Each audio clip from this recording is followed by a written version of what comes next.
Hello students, இப்போ நம்ம இதில் பார்க்க போகிறது 7ஆம் வகுப்பு கணிதம் 2ஆம் பருவம் 2வது பாடம். பார்த்தீங்கன்னா அளவைகள் எடுத்துக்காட்டு 2.6. கொஷின் பாருங்கள், என்ன கேட்டுக்கிறாங்க. ஒரு விவசாயி 420 மீட்டர் ஆரமுடைய வட்ட வடிவில் அமைந்திருக்கும் கோழி பண்ணையை சுற்றி முள்வெளி அமைக்க விரும்புகிறார். ஆரம்னு சொல்லிட்டாங்க. அப்போ நம்ம சுற்றளவு கண்டுபிடிக்கலாம். சுற்றளவு கண்டுபிடிச்சிட்ட பிறகு அதற்கு ஒரு மீட்டருக்கு ரூபாய் 12 வீதம் செலவாகும். அவரிடம் ரூபாய் 30,000 உள்ளது எனில் அவரது பண்ணைக்கு முள்வெளி அமைக்க இன்னும் எவ்வளவு பணம் தேவைப்படும்? ஒரு மீட்டருக்கு 12 ரூபாய். நம்ம சுற்றளவு கண்டுபிடிச்சிட்டு அதை 12ஆல் பெருக்கிங்கன்னா வர ஆன்சரை இதை கழிச்சிட்டிங்கன்னா உங்களுக்கு ஆன்சர் கழிச்சிடும். அப்போ ஃபஸ்ட்டு பாருங்கள், கோழி பண்ணையின் ஆரம் இது அவங்களே கொடுத்துட்டு இருக்காங்க, அதனால எழுதுங்க. கோழி பண்ணை இன் ஆரம் பார்த்திங்கன்னா 420 மீட்டர். தேவையான முள்வெளியின் நீளம் என்பது வட்டத்தின் சுற்றளவாகும். வட்டத்தின் சுற்றளவு ஆகும்.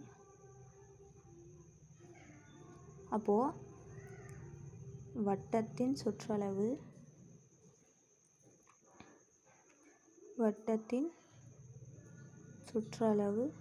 இஸ் ஈக்குவல் டு 2 πr அலகுகள்.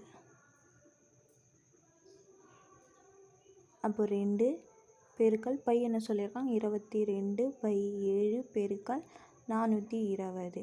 அப்போ 1 7 6 42, இந்த 0 அப்படியே வரும், 60 ஆகிடும். அப்போது 2 பெருக்கல் 22 பெருக்கல் 60 இது பெருக்குனிங்கன்னா மொத்தமாக 2640 மீட்டரில் தானே சொல்லியிருக்காங்க, அதனால இது மீட்டருன்னு வரும். அப்போ இது பார்த்திங்கன்னா அது சுற்றளவு. அப்போது தேர்ஃபோர் தேவையான முள்வெளியின்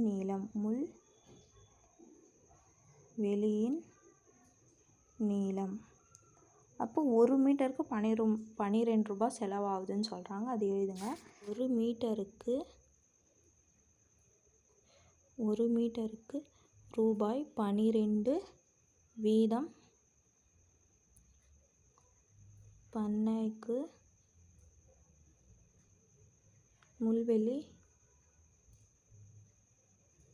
முள்வெளி அமைக்க ஆகும்.